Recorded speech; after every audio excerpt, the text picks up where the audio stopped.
coverage you can count on. Colder weather usually means higher energy bills, but not this winter. Colorado residents can expect to pay less for their energy. Water in the West, it's a hot button issue that trickles in and out of political debates and local government. Colorado River was at the top of today's discussion.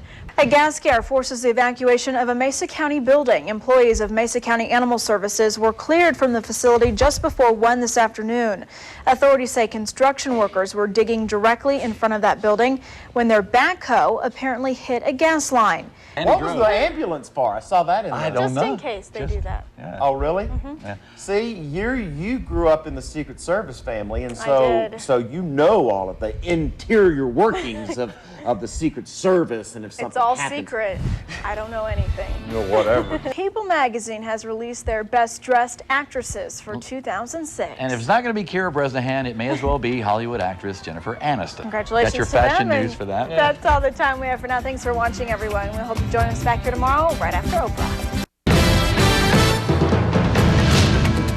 Good evening. Tonight's top story, a small bag may have given health investigators a big break in tracking down the source of the spinach E. coli outbreak. Investigators have found a contaminated bag of Dole baby spinach at the New Mexico home of a person who fell ill. Officials say they believe it originated at either a farm or processing plant in one of 3 California counties in the Salinas Valley. Meanwhile, state growers and processors are working to draw up new food safety measures, and they're unveiling a proposal today to help protect produce from bacteria. But an industry spokesman says the effectiveness of any security measure hinges on finding the source of that very outbreak. The recent rock slide and wet weather conditions have some truck drivers putting on the brakes when it comes to driving along I-70. News Channel 5's Sam Anderson tells us why some out-of-state companies are avoiding that stretch of roadway.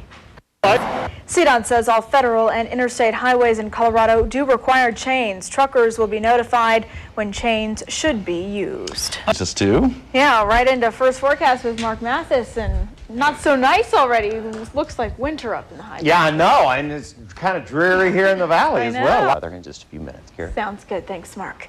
Well, State Representative Josh Penry is blasting a federal judge for undermining roadless rule legislation.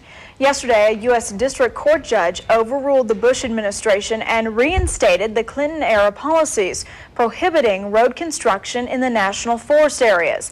This comes after State Representative Josh Penry created a roadless review task force to carefully go over what areas should be open to road construction. It's this death spiral of litigation. Governor Bill Owens is weighing in on that controversy as well. He and Representative Penry are both trying to figure out a way to fight that controversial ruling. A new donation is helping to keep a whitewater project afloat. And dozens of local companies are getting a big pat on the back. Those stories and much more when News Channel 5 at 5 continues. We're glad you're here. Grand Valley Transit is one step closer to a new transfer facility thanks to some much needed cash from the state. The Colorado Transportation Commission is giving Grand Valley Transit over $3 million for new operations and transfer point for the area's bus service. The existing transfer point is at Mesa State's parking lot, which school officials want back for future expansion of the school. The money will help them build a permanent location for a new facility. Transportation officials are now narrowing down potential locations, with the most likely place at the old Steamworks factory that's being cleaned for asbestos contamination. And Mark's back in with weather and snow in the high country tonight. Yes, and got some winter storm warnings and some colder weather and some cool maybe temperatures. a little bit of rain. We're going to talk about it all in just a minute. All right. All right, thanks, Chris. All right, a local boy making his first start for Mesa State this That's Saturday. right, Palisade. All right, thanks, Chris. Thanks, Chris. Well, you may have heard the line, there's no crying in baseball. There's no crying in baseball, but there just may be crying at this little athletic event. And the contestants, well, they really just can't help it. Talk about starting young. These athletes you're about to see may not be fast, but well, you'd probably run slow if you were wearing a diaper. Yeah, these toddler athletes were showing off their agilities in Atlanta today. Moms and dads brought in their future Hall of Famers for a little tune-up to this weekend's American Baby Derby. The pint-sized jocks took a little time to size up all the competition. Josiah Jackson was the star of the practice races this morning when he sucked it up and leaped his way to the finish line. The official baby races will be held this weekend at a local mall there. And good news for even young amateurs, babies who aren't even walking yet can still enter.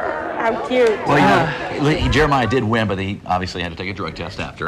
Make sure he was clean. Make sure there was no doping. No formula that's not, I'm just glad they're young, too young to remember that later on in life. Yeah, right. Put under scrutiny. Race, go, come on, win for mommy. Crawl for mommy. Oh, they love it. That's all the time we have for now. Thanks for watching, everyone. We'll see you back here tonight at 10.